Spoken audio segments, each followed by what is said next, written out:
Alors, mesdames, messieurs, bonjour et bienvenue à cette conférence de presse. Tout d'abord, laissez-moi vous saluer et vous présenter plutôt nos dignitaires qui sont ici aujourd'hui. Premièrement, M.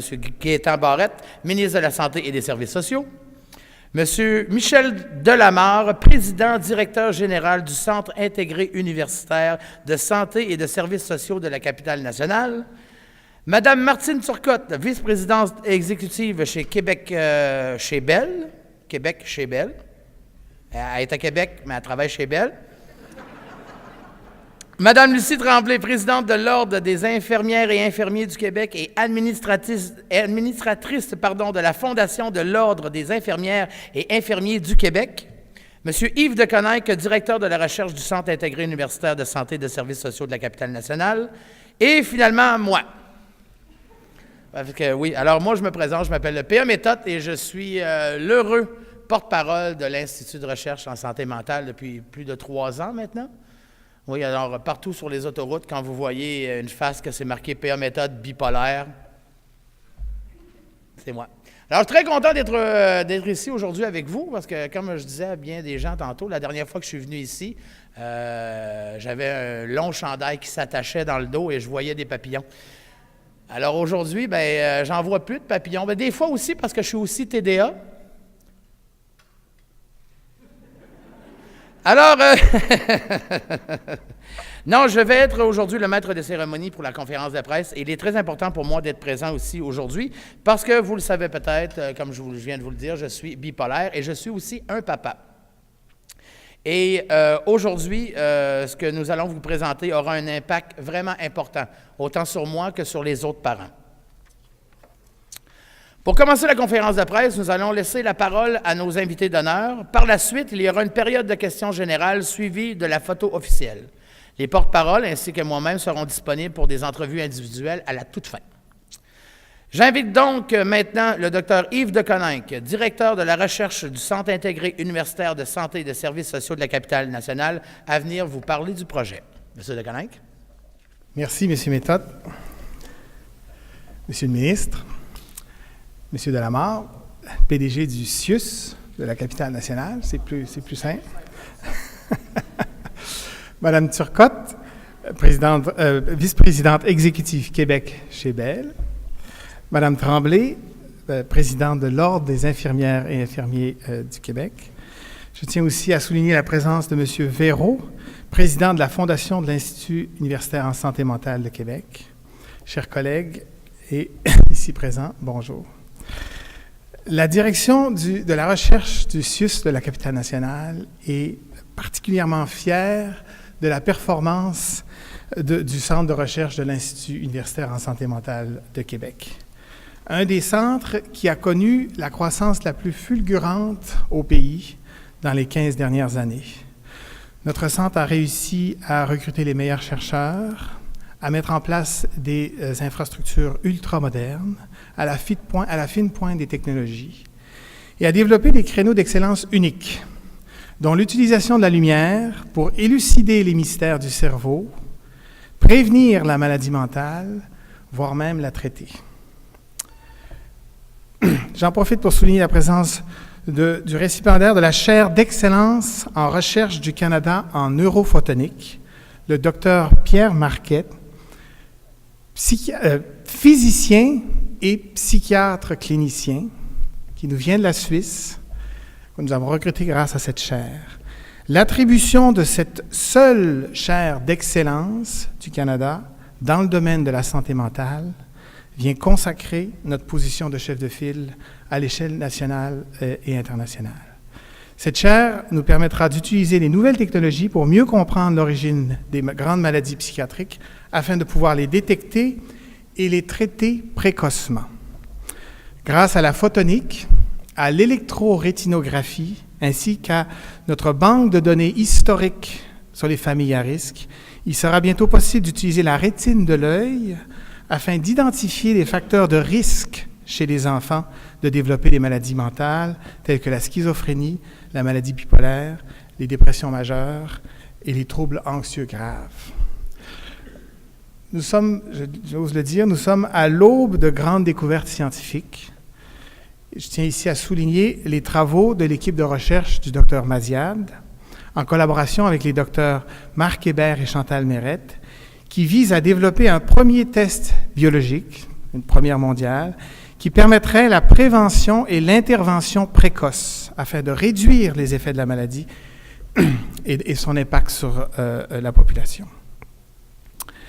Jusqu'à maintenant, ce test a été prodigué sur une cohorte comptant plus de 1000 Québécois et éventuellement, nous effectuerons cette biologie sur d'autres cohortes dans le monde, notamment aux États-Unis et en Suisse. Aujourd'hui, ce qui fait le lien entre nos avancées en matière de recherche scientifique et son application, et qui permet à nos chercheurs et aux cliniciens d'unir leurs forces, c'est la mise en place au sein du CIUS de la capitale nationale de la clinique expérimentale HOPE. HOPE pour Horizon Parents-Enfants. HOPE ciblera les familles avec des jeunes nés d'un parent atteint de syndrome psychiatrique majeur.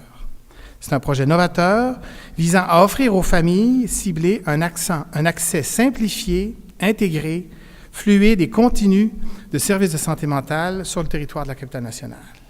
Dans la capitale nationale, environ 30 000 adultes sont atteints de schizophrénie, de maladies bipolaires, de dépression majeure récidivante ou de troubles anxieux graves. Les enfants de ces adultes présentent un risque de 15 à 20 fois plus élevé que les autres jeunes de développer à l'âge adulte une maladie du même spectre que leurs parents. Concrètement, une équipe interdisciplinaire, HOPE, sera en soutien aux familles à risque, dont un intervenant pivot qui s'assurera du suivi à long terme de la continuité des services nécessaires afin que les besoins de l'enfant ainsi que ceux des membres de leur famille soient comblés. Ainsi, HOPE permettra d'orienter et de prioriser les services, d'assurer la liaison entre l'urgence pédopsychiatrique et les services spécialisés en santé mentale, d'améliorer l'intégration de la continuité des soins entre les services jeunesse et les services adultes, ainsi qu'une liaison avec le ou les médecins de famille traitants.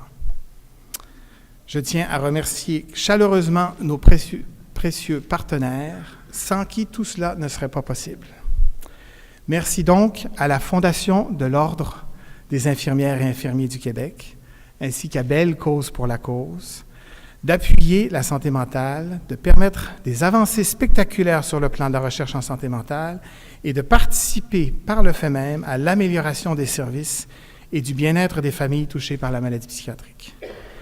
Merci donc à tous qui s'impliquent quotidiennement et qui travailleront au succès et à la réussite de ce grand projet mobilisateur. Passons maintenant la parole à Mme Martine Turcotte, vice-présidente exécutive Québec chez Bell. Alors, Monsieur le ministre, bonjour, Mesdames et Messieurs, c'est vraiment un plaisir pour moi d'être ici à Québec aujourd'hui, vraiment pour une superbe, belle annonce. Je vais vous dire, en 2010, Bell s'est engagé envers la santé mentale avec la volonté d'aider à changer les choses. Il y avait beaucoup à faire, puis il y avait beaucoup de raisons de s'attaquer à cette cause qui est encore tabou aujourd'hui. Au-delà de l'impact économique, il y avait surtout et avant tout des gens qui souffraient en silence. Puis ensemble, on a fait beaucoup de progrès dans les dernières 5 années à sortir de la maladie de l'ombre, par exemple. Aujourd'hui, 80% des gens vont dire qu'ils en savent un peu plus sur la santé mentale, sur les enjeux liés à la santé mentale. Mais ce n'est pas encore assez et on le réalise. Alors, c'est pourquoi tout récemment, Bell a renouvelé son engagement pour un autre 100 ans pour une contribution totale à travers le pays de 100 millions de dollars.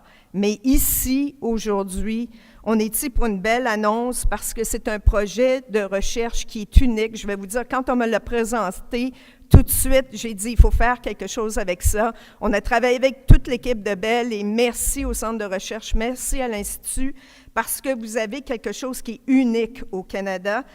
Un projet qui a un potentiel extraordinaire, non seulement en détection, mais en prévention précoce de la maladie mentale, avec la possibilité, et on vous le souhaite, de devenir une première mondiale ici, initiée ici au Québec. Alors imaginez-vous. Je suis donc très heureuse de vous annoncer que Bell va verser à l'Institut en santé mentale de Québec la somme de 1 million de dollars pour ce projet.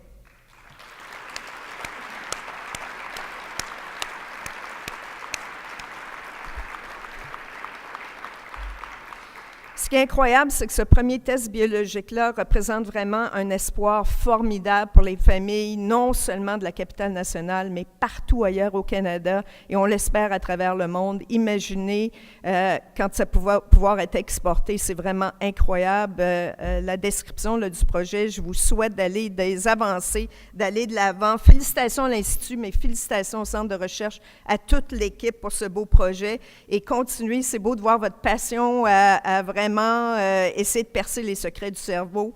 Vraiment un beau projet. Je vous rappelle tous, ça c'est important aussi, la stigmatisation, il faut encore lutter. La journée Belle cause pour la cause, c'est ce mercredi, 27 janvier. Je me fous de quel service vous utilisez, mais s'il vous plaît, parlez de la cause, tweetez, utilisez votre Facebook, textez, c'est le temps de le faire cette journée-là. Personne ne va vous en prendre rigueur, mais il y a 3 raisons pour le faire. Premièrement, en montrant votre appui aux gens qui souffrent. C'est une raison de texter toute la journée. D'ailleurs, moi, je passe ma journée, je m'enferme et je texte toute la journée. On me le pardonne, mais aussi, ça aide à lutter contre la stigmatisation et finalement, vous aider, vous forcer Belle à vraiment aller financer d'autres projets au-delà du 100 millions de $. Donc, vous m'en faites sortir de ma poche. Alors, allez-y, amusez-vous cette journée-là. Merci tout le monde. Merci beaucoup, Mme Turcotte. Alors, accueillons maintenant M. Michel Delamarre, président-directeur général du Centre intégré universitaire de santé et de services sociaux de la capitale nationale, le CHUSH. C'est bon pour le cardio, par exemple, de le dire au complet. Monsieur le ministre, Mme Turcotte, Mme Tremblay, j'en profite pour souligner aussi la présence des membres du conseil d'administration du CIUS, dont son président Simon Lemay. Monsieur Véro, c'est avec beaucoup de fierté et d'enthousiasme que le CIUS de la capitale nationale accueille la subvention de la Fondation de l'Ordre des infirmiers et infirmières du Québec et la contribution de Belle Cause pour la cause. Votre implication est essentielle et elle nous permettra de faire de grands pas pour la santé et le bien-être des personnes aux prises avec un problème de santé mentale ou qui sont susceptibles de développer la maladie, particulièrement en agissant précocement auprès des jeunes nés d'un parent souffrant d'une maladie psychiatrique majeure. Merci à la Fondation de l'Ordre des infirmières et infirmiers du Québec pour l'octroi d'une subvention de 250 000 $ pour le projet HOPE, qui appuie la santé mentale depuis plusieurs années et d'avoir offert un don, je vais juste recommencer. Donc, l'Ordre des infirmiers et infirmières pour le 250 000 $ pour le projet HOPE, ainsi qu'à Belle, Cause pour la cause, qui appuie la santé mentale depuis plusieurs années, et d'avoir offert un don historique d'1 million de $ à la Fondation de l'Institut universitaire en santé mentale. La Fondation de l'Institut universitaire en santé mentale constitue un partenaire essentiel. Par l'organisation d'un éventail d'activités de financement, elle assure un appui indéniable à notre centre de recherche en santé mentale et par la même occasion à nos usagers. En tant qu'institut universitaire, le CIUS de la capitale nationale est fier d'avoir un centre de recherche de renommée mondiale à l'interface de la neuroscience et de la santé mentale et qui s'implique dans des projets de recherche clinique novateurs qui marqueront l'avenir des services et des soins en santé mentale. La création du CIUS de la capitale nationale rassemble 11 établissements du réseau de la santé et des services sociaux et 4 centres de recherche, dont celui en santé mentale. Leur apport est essentiel à la réalisation de notre mission.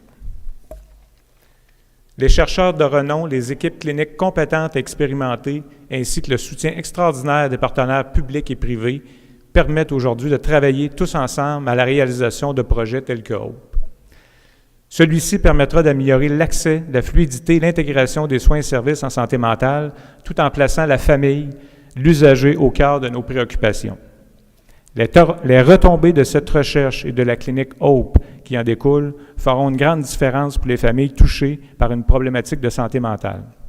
D'ici quelques années, l'objectif ultime est de connaître et de rejoindre plus de 10 000 jeunes qui pourront profiter d'un diagnostic précoce et d'un meilleur arrimage des soins et services en santé mentale sur le territoire de la capitale nationale.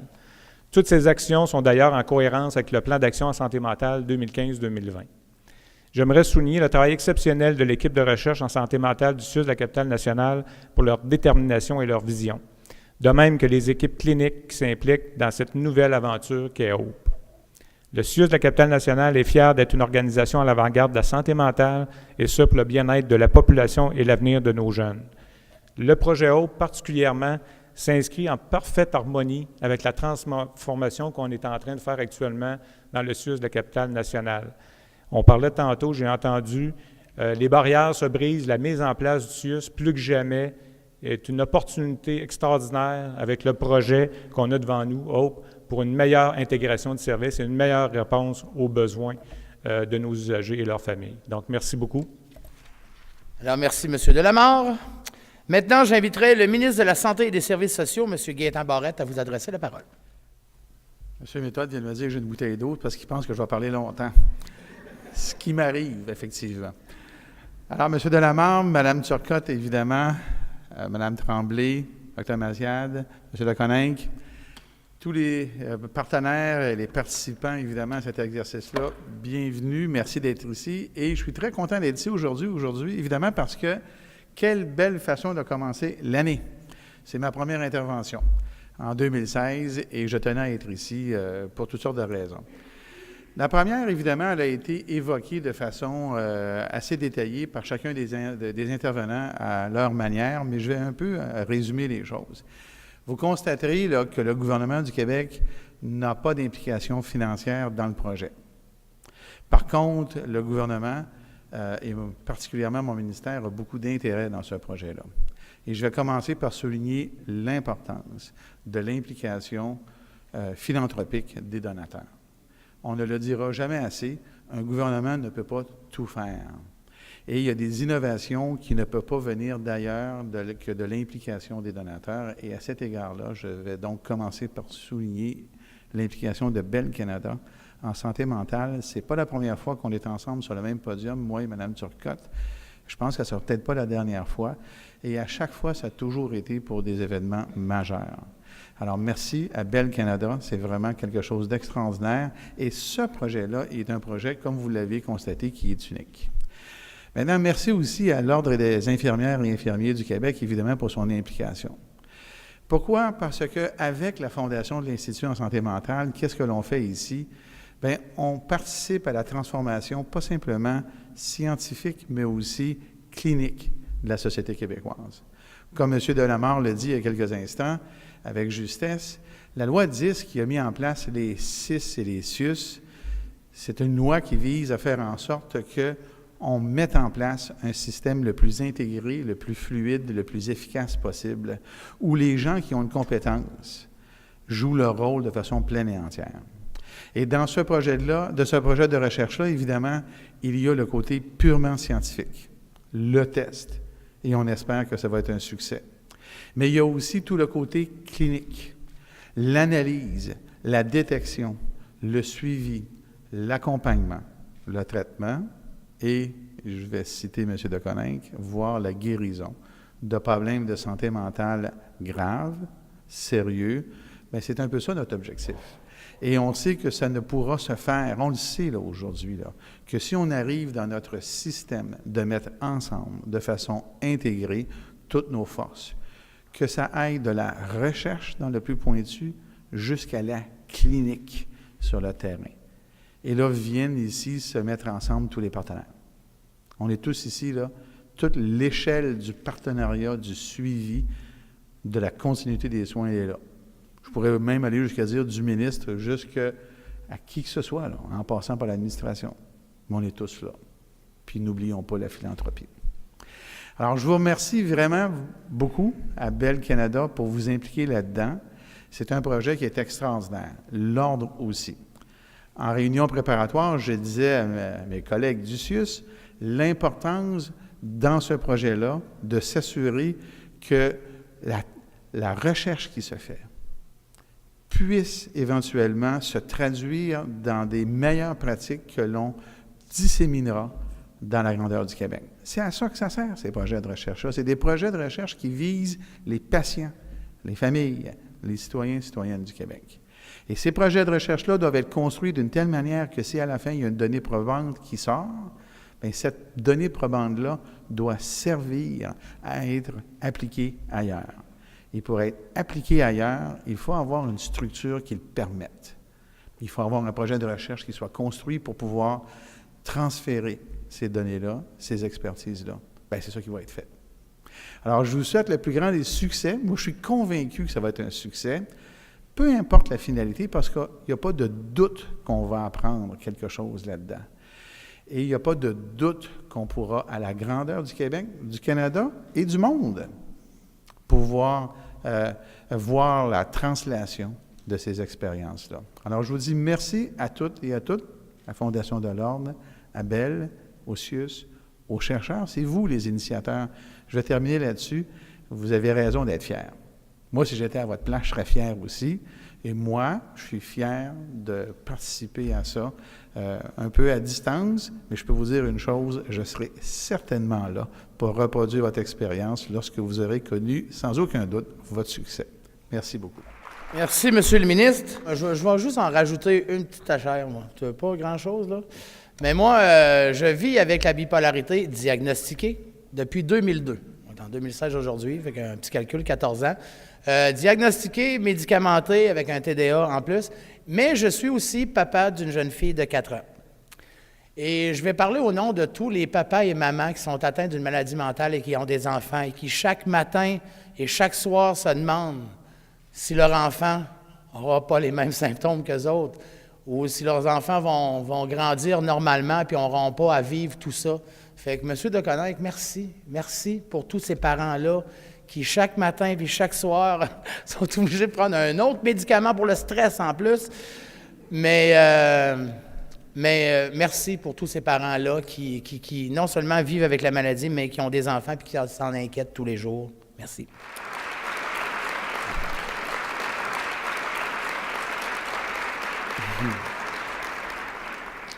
Et j'aimerais juste aussi terminer en disant, dans mon spectacle, il y a une phrase que je dis toujours, moi je suis bipolaire, j'en suis pas fier, mais j'en ai certainement pas honte.